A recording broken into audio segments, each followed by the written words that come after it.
Hi, this is me again. I thought, oh, here we go. I thought we would go through this cost report or the production cost report for Chapter 3, which is process cost accounting. And we're going through the mixing department's work in April. And one of the first things we're going to do is calculate the cost per equivalent unit calculation.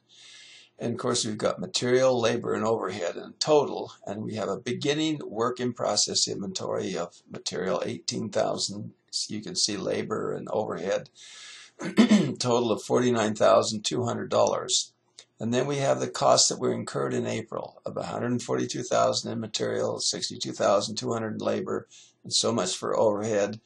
Till we get $390,800 of costs that were incurred in April. So you add that to the beginning inventory and you come up with that, what's $440,000, which is comprised of material, labor, and overhead. Then we found out that we had completed 60 units in the mixing department. So that's 60 completed units. 60,000 completed units. And then the work in process in the ending inventory, there are equivalent units. In material, it's 100%.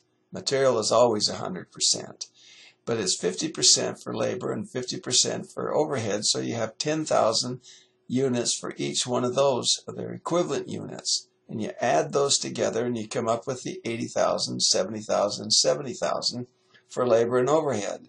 So then we come up with the cost per equivalent unit, which is taking these, in the case of material, taking $160,000 of costs and divide that by the total number of units, and it's one, and that's $2. Now for the equivalent unit for labor, you divide $70,000 worth of costs by the 70,000 unit, and that's $1. And you can see that it's $3 for overhead because it's 210,000 divided by the $70,000 or 70,000 units. So you add those unit costs up and you come up with $6. Well, now, so there's 60,000 units that were completed, and they have a combined cost equivalent unit cost of $6. So that makes $360,000 worth of costs that are going to be transferred out of the mixing department associated with these $60,000 or 60,000 units of completed materials. Now, one of the things you want to do is reconcile this cost. We've incurred $440,000. So that's what we've got right here, $440,000 we've got to account for. And you account for that by taking that's the input that has gone into this process. So what goes out is that $360,000 there, 6 times the 60,000 units, and you have ending inventory here. In the case of material, it is $2 times 20,000 units, so that's $40,000.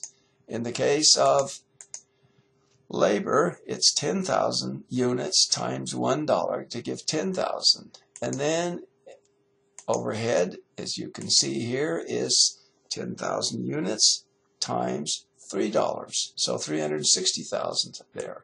I'm sorry, 30,000. So anyway, add up 40,000, 10,000, and 30,000 and come up with $80,000.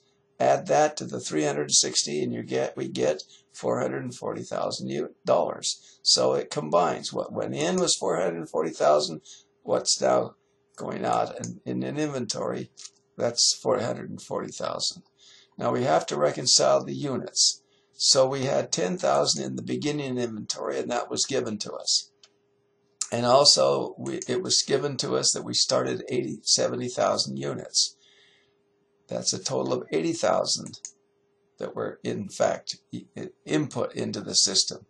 What was completed and transferred out was 60,000 units, and we have 20,000 in ending inventory. I didn't do that right.